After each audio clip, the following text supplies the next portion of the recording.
Next हमारे पास आता है भाई कलर फ्लेम।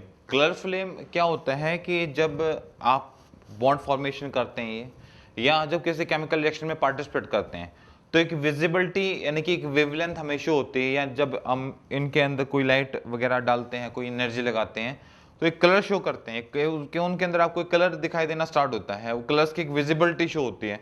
वही हमें क्या करनी होती है यहाँ पे बतानी होती है, ठीक है। तो हमारे पास जो सेकंड ग्रुप है, यानी कि अर्थ एल्किन मेटल जो हमारे पास हैं, उनके अंदर ये दो आपके पास ऐसे हैं जो not show the colour, no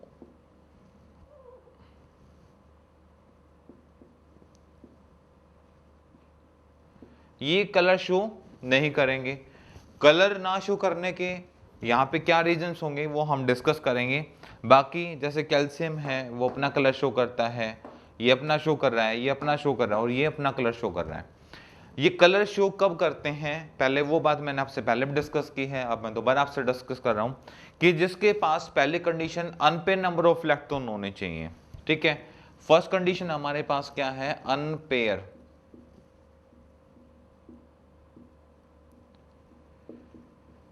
number of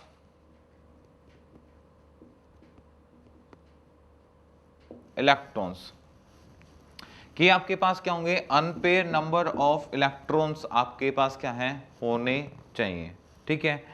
उसके बाद हम क्या करेंगे, उन पे एंथैल्पीज लगाते हैं। एंथैल्पी, वो एंथैल्पी क्या करती हैं, उन इलेक्ट्रॉन्स को जब बॉन्ड फॉर्मेशन हो रहा है with based on energy level, जब हम बॉन्ड फॉर्मेशन कर रहे होते हैं, इलेक्ट्रॉन को जब हम शेयर्ड करते हैं तो उस समय क्या होता है, इलेक्ट्रॉन ट्रांसफर करते हैं, स्प्लिट होते हैं ground state to upper state, ठीक है।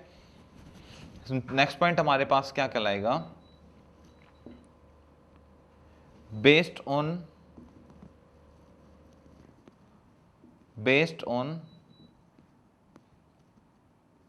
Energy level. ये energy level diagram complete theory दी हुई है आपकी चैप्टर केमिकल बॉन्डिंग वाले चैप्टर में, आप ऑलरेडी डिस्कस कर चुके हो, इसलिए मैं आपको direct to the point discuss करने की कोशिश कर रहा हूं, ठीक है। कि बेस्ड ऑन एनर्जी लेवल, ठीक है, energy level diagram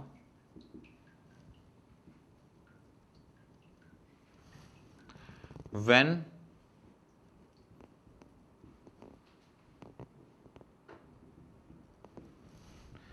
applied the energy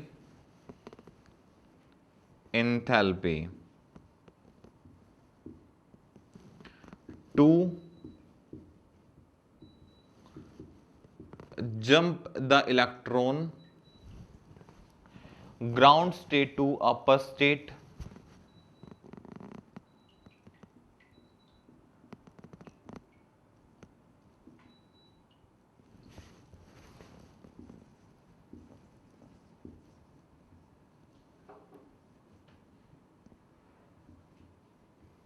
ground state to upper state, कि ग्राउंड स्टेट से आपका इलेक्ट्रॉन कहां जम जाता है, अपर स्टेट के अंदर। तो उसके लिए हम एंथैल्पीज का यूज करते हैं। Then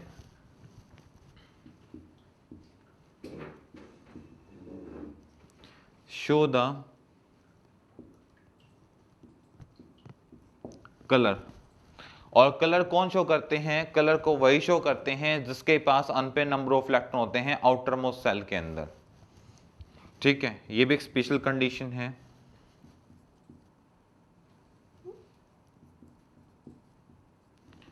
those atom show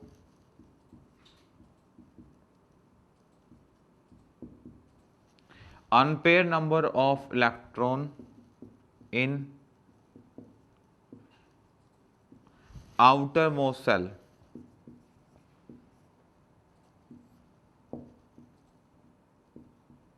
when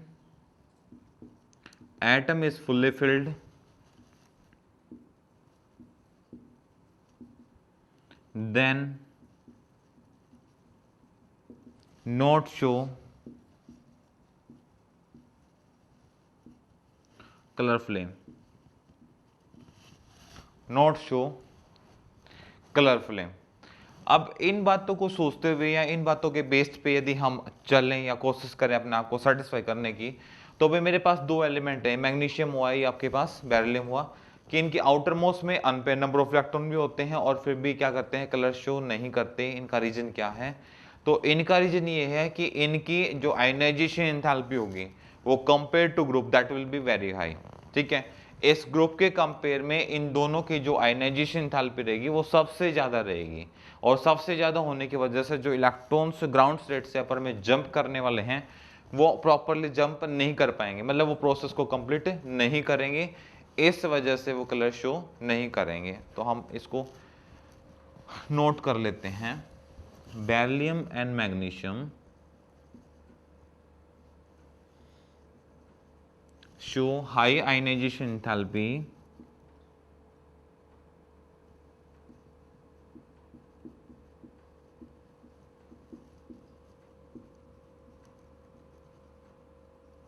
show high ionisation enthalpy, कि उनकी जो आयनाइजेशन एंथैल्पी रहेगी वो क्या रहेगी, ज्यादा रहेगी। ठीक है, then no electron jump to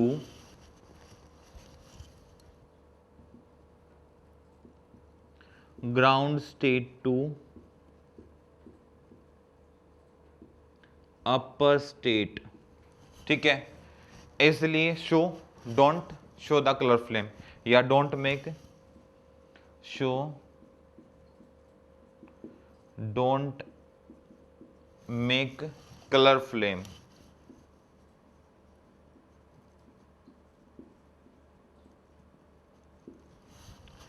don't make colour flame.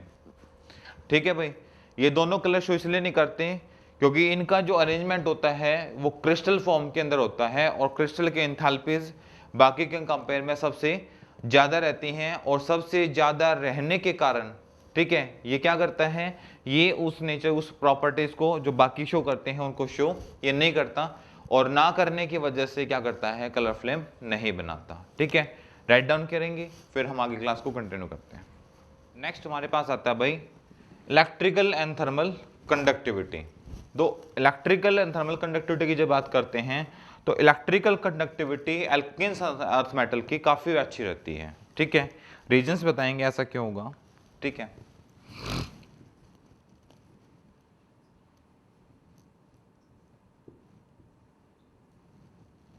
Electrical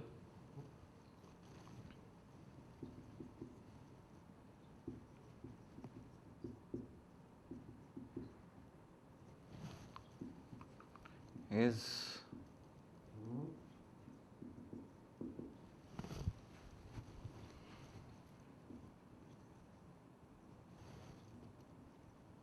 very good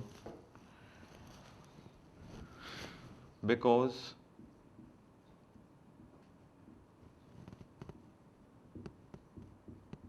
the bond formation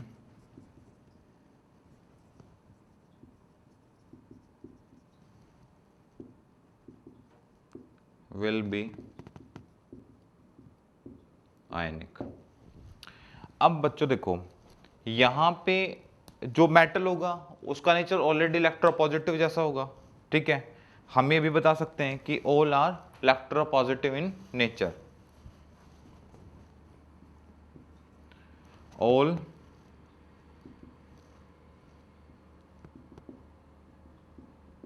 alkynes metals are electropositive in nature।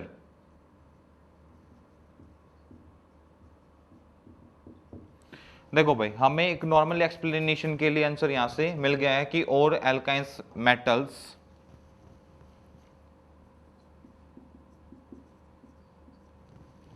Are electropositive in nature.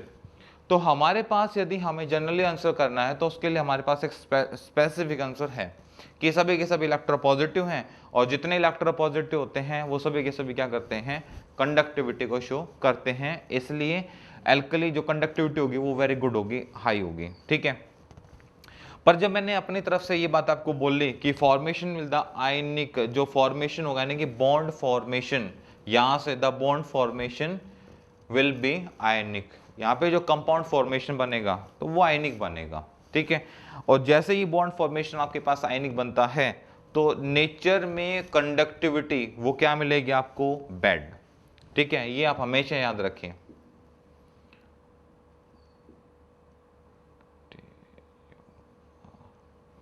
Nature लिख लें या चलो नेचर लिख लेते हैं।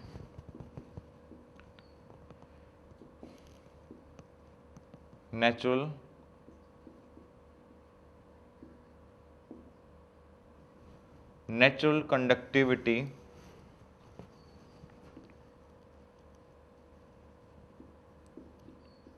विल बी लो रहेगी because all are ionic compound, because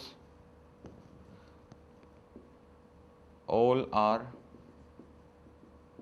ionic compound, ठीक है। बट गुड कब होंगे, but in molten state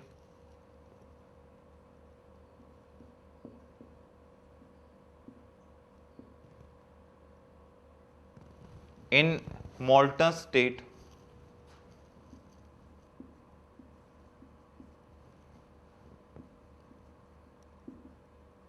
conductivity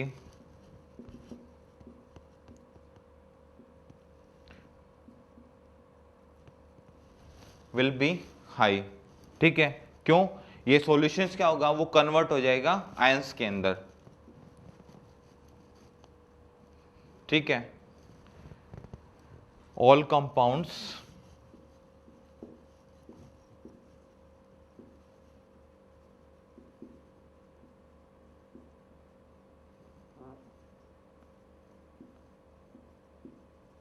are convert into ions form, cation and anion,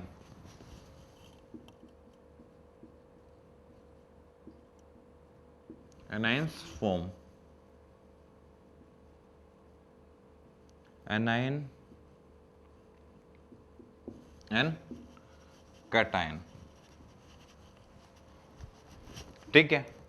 इन सारी बातों को समझाने का बच्चे मीनिंग क्या है, क्यों आपको बता रहा हूं। देखो, यदि हमें ओनली बस पता चलना है कि क्या होना है, ठीक है, बस हमें ये पता करना है कि इलेक्ट्रिकल कंडक्टिविटी है या नहीं है, तो सीधी सी बात है, आपको जहां तक पढ़ना है वो ये है कि electrical conductivity is very good. Electrical conductivity यहाँ पे क्या होती है, बहुत ही अच्छी होती है। कहाँ पे, एल्काइंस अर्थ मेटल के अंदर, ठीक है। अब उनका रीजन है कि ऐसा क्यों होता है, तो हमारे पास कुछ फैक्टर आते हैं कि बॉन्ड फॉर्मेशन। अब देखो कंडक्टिविटी कैसी होगी, अच्छी या बुरी, तो उसके लिए हमें उसका बॉन्ड फॉर्मेशन, अरेंजमेंट, स्टेबिलिटी हमें पता होना चाहिए, क्योंकि वो किस टेम्परेचर पे जाके क्या कर सकता है, वर्कआउट कर सकता है, किस टेम्परेचर पे जाके अपने आप को इफेक्टिव बना सकता है, या किस टेम्परेचर तक वो कंडक्टिविटी की प्रॉपर्टीज को फॉलो कर सकता है। ऐसा ना हो कि हम उसको टेम्परेचर देना स्टार्ट करें और जैसे हमने टेम्परेचर देना स्टार्ट किया तो वो खुद ही वो क्या हो जाए, मेल्ट होना स्टार्ट हो जाए। आप जैसे खुद ही मेल्ट हो जाएगा तो ऑलरेडी आपकी कंडक्टिविटी क्या होगी, डिस्टर्ब होना स्टार्ट हो जाएगी, क्योंकि उसकी खुद की आइडेंटिटी नहीं है, तो आपके चार्ज या एनर्जी को कैसे ट्रांसफर करेगा। इसलिए आपको हमें बॉन्ड फॉर्मेशन का पता होना चाहिए। तो मैंने वही आपको बताया कि द बॉन्ड फॉर्मेशन कैसा होगा, that will B ionic compound. अब यदि जिन बच्चों ने आयनिक कंपाउंड के बारे में बहुत अच्छे से पढ़ा हुआ है तो उनको पता है कि ionic compound are the bad conductor, कि आयनिक कंपाउंड क्या होते हैं, बैड कंडक्टर होते हैं। फिर साथ में हमने ये भी पढ़ा है कि ionic compound are good conductor in the molten state, कि आयनिक कंपाउंड होंगे वो गुड कंडक्टर भी होंगे, पर किस कंडीशन पे, जब वो मोल्टन स्टेट के अंदर एग्जिस्ट करेंगे उस कंडीशन पे, ठीक है। इसलिए मैंने आपको क्या बताया, मैंने ये बताया फर्स्ट द नेचर कंडक्टिविटी होगी वो विल बी लो होगी क्योंकि वो आयनिक कंपाउंड है, बट एंड मोल्टन स्टेट, जब मोल्टन स्टेट में जाएंगे तो कंडक्टिविटी उसके अंदर ज्यादा हो जाएगी। ज्यादा क्यों हो जाएगी, क्योंकि ऑल कंपाउंड्स आर जो कन्वर्ट हो जाएंगे किसके अंदर, इनटू किसके अंदर, आयंस के अंदर, ठीक है। और यू नो वेरी वेल, आप बहुत अच्छे से जानते हैं कंडक्टिविटी किसी के अंदर कब शो होती है, जब उसके अंदर नंबर ऑफ आयन फ्री होते हैं, और जब उसके अंदर नंबर ऑफ आयन फ्री नहीं होते तब उस टाइम पे वो कंडक्टिविटी भी शो नहीं करता। ये बात आप हमेशा याद रखेंगे, नोट करेंगे। फिर आगे स्टार्ट करते हैं हम टॉपिक को। नेक्स्ट हमारे पास भी आता है टेंडेंसी टू बाइवेलेंट एटम्स के बारे में। हम यहाँ पे जो प्रॉपर्टी डिस्कस कर चुके हैं उनके बेस पे ही कुछ प्रॉपर्टीज मैं आप लोगों के साथ यहाँ पे डिस्कस करूंगा। आयनाइजेशन एंथैल्पी के बारे में आप बहुत अच्छे से जानते हो कि what is the ionisation enthalpy. ठीक है, आयनाइजेशन एंथैल्पी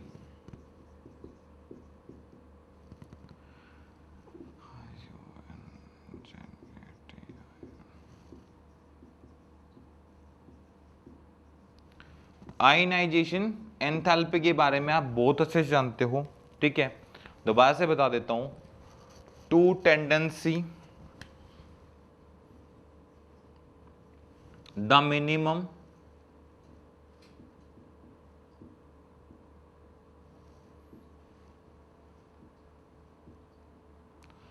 एनर्जी रिक्वायर्ड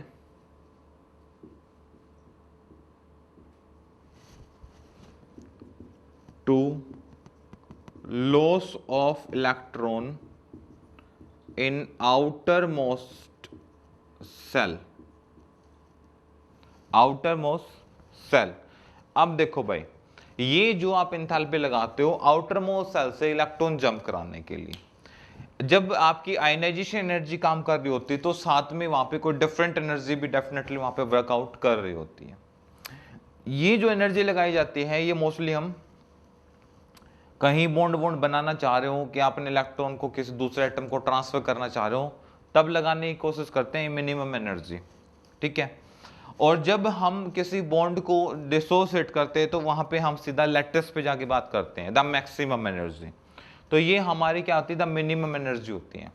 अब हम बात करेंगे ग्रुप 1 एंड ग्रुप 2 के अंदर, यानी कि एस ब्लॉक के अंदर स्पेशली जब बात की जाती है तो हम क्या बात करते हैं, एल्काइंस अर्थ मेटल की फर्स्ट आयनाइजेशन एंथैल्पी ज्यादा होगी। ठीक है,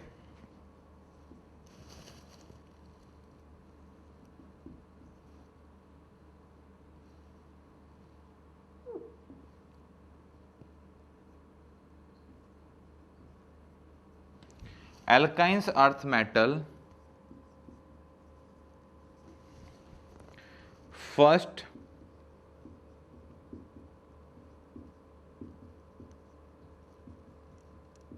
ionization enthalpy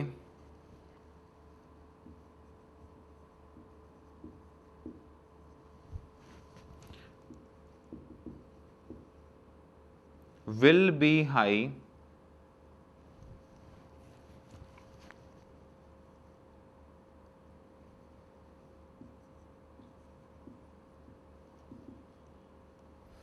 compared to alkynes metal, compared to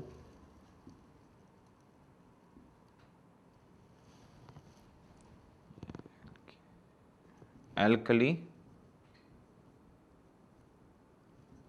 metals. But जब हम बात करते हैं सेकंड आयनाइजेशन एंथैल्पी की, अब देखो यहां पे जो बात हो रही है वो फर्स्ट आयनाइजेशन पे बात हो रही है, अब बात करते हैं सेकंड पे।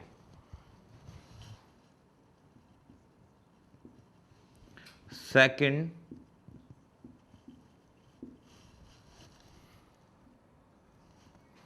Ionization enthalpy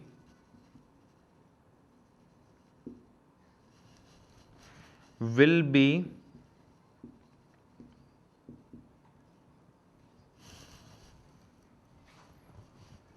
second ionisation enthalpy will be high, किसकी होगी, एल्कली मेटल्स की, will be high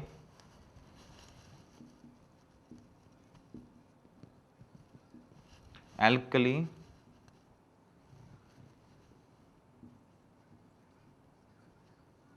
metals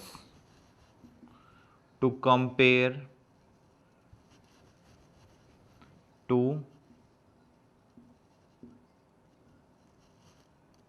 compare earth alkane metals। ठीक है, ऐसा किस लिए होगा अब वो बात कर लेते हैं विद एग्जांपल से, एक बार इसको समझने की कोशिश करते हैं। ठीक है, एक छोटा सा बॉक्स में लिख लेते हैं हम अपना। देखो, फर्स्ट जब आयनाइजेशन एंथैल्पी आप लगाओगे, ठीक है, तो ग्रुप 1 में, ग्रुप फर्स्ट और ग्रुप सेकंड, तो फर्स्ट आयनाइजेशन एंथैल्पी लगाओगे तो ग्रुप सेकंड की ज़्यादा होगी, ग्रुप फर्स्ट की कम होगी। जब मैं सेकंड आयनाइजेशन एंथैल्पी लगाऊंगा, सेकंड आयनाइजेशन एंथैल्पी लगाएंगे ग्रुप फर्स्ट पे और ग्रुप सेकंड पे, तो जो सेकंड आयनाइजेशन एंथैल्पी होगी वो ग्रुप फर्स्ट की ज़्यादा होगी और ग्रुप सेकंड की कम होगी। इनका सबसे बड़ा जो रीजन है वो क्या है वो देख लेते हैं एक बार। ठीक है, शायद हमें कुछ अच्छा समझ में आए। ठीक है, पहले नोट करो, फिर आगे क्लास कंटिन्यू करते हैं।